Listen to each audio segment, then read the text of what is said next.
Dewa kematian mendatangi seorang pemuda yang sudah mengambil buku hitam bertuliskan Death Note ini. Tak lama setelah kejadian ini, di kota Tokyo banyak sekali kriminal dan penjahat yang tiba-tiba terkena serangan jantung dan kehilangan nyawa mendadak. Kasus ini tidak hanya ada satu, melainkan sudah mencapai puluhan dalam waktu 1 minggu. Bahkan banyak dari para penjahat ini meninggal di depan muka umum. Peristiwa ini menghebohkan seisi kota dan semua media kini membahas kejadian misterius ini. Banyak pihak beranggapan ini adalah virus, namun entah kenapa kejadian ini hanya menimpa para orang jahat, koruptor, dan napi. Dan beberapa hari setelah kejadian itu, internet dihebohkan dengan seseorang yang bernama Kira yang mengaku dialah yang sudah melakukan itu semua. Kini nama Kira menjadi perbincangan di mana-mana. Pria yang baru saja menemukan buku Death Note ini melihat sebuah tindakan kriminal diberitakan. Lalu pemuda ini menuliskan nama penjahat itu di buku Death Note dan kejadian tak terduga pun terjadi. Beberapa menit setelah pemuda tadi menuliskan nama penjahat itu, langsunglah diberitakan penjahat itu sudah meninggal di tempat, terkena serangan jantung dan tiba-tiba meninggal. Ternyata semua kematian misterius di kota ini adalah ulah pria ini menggunakan buku Death Note itu. Pria ini bertekad untuk melenyapkan semua penjahat yang berkeliaran di Tokyo. Sampai-sampai ia meretas situs kepolisian untuk mencari data-data penjahat yang masih buron atau bahkan dibebaskan begitu saja. Lalu ia pun menemukan salah satu penjahat yang berkeliaran untuk membuktikan sekali lagi kesaktian buku Death Note. Ia menuliskan nama penjahat itu yang sudah ia dapatkan dari situs kepolisian yang ia retas. Dan tak lama setelah itu, penjahat itu terkena serangan jantung.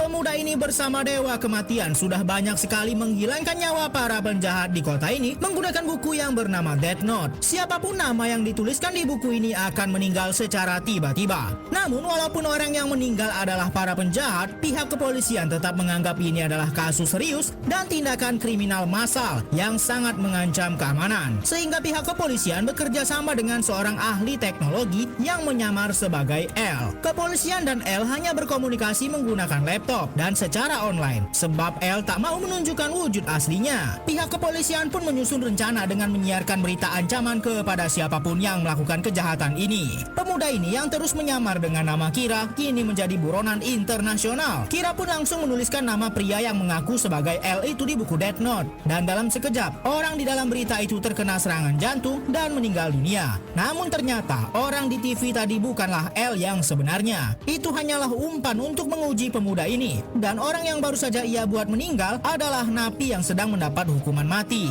Dan L yang sedang bersembunyi ini terus mencari pemuda ini. Kini semua media membahas pertarungan antara Kira dan L. Kepolisian dan L terus mengumpulkan informasi terkait dengan kasus ini. Dan L sudah mendapat kesimpulan dari jadwal meninggalnya orang-orang sebelumnya bahwa pelakunya adalah seorang mahasiswa. Dan ternyata pemimpin tim kepolisian yang mencari Kira adalah ayah kandungnya sendiri. Dewa Kematian tampak menunjukkan dirinya di hadapan pembajak bis ini. Penjahat ini terus menembaki dewa itu, namun tak satu pun peluru mengenainya sampai penjahat ini kehabisan peluru dan meminta diturunkan dari bus. Namun saat itu ia malah tertabrak mobil lainnya saat ia mencoba melarikan diri. Pemuda ini pun membawa kekasihnya pergi dan meninggalkan agen FBI yang terus mengikutinya sejak 3 hari yang lalu. Pemuda ini pun merasa terancam sebab kini ia sudah diintai oleh FBI akibat perbuatannya yang sudah banyak menghilangkan nyawa orang menggunakan Death Note. Namun tampaknya ia mempunyai satu rencana terhadap anggota FBI itu. Dan tampak FBI ini dengan tatapan kosong menuju ke sebuah kereta lalu menemukan sebuah amplop yang ada di atas rak kereta itu.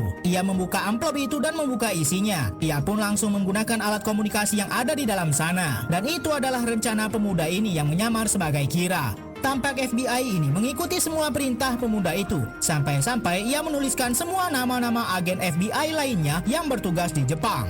Lalu pria ini pun turun dari kereta itu dengan wajah kebingungan dan tiba-tiba ia terkena serangan jantung. Itu semua adalah rencana pemuda ini yang membuat anggota FBI itu menuliskan namanya dan anggota lainnya di lembar kertas buku Death Note yang bisa membuat orang kehilangan nyawa dalam sekejap. Rencananya berhasil. Semua anggota FBI yang ditugaskan untuk mengintai Kira kini semua tiba-tiba terkena serangan jantung dan meninggal. Semua itu sudah direncanakan dan ditulis pemuda ini dalam buku Death Note. Dan semua terjadi sesuai dengan apa yang ia inginkan.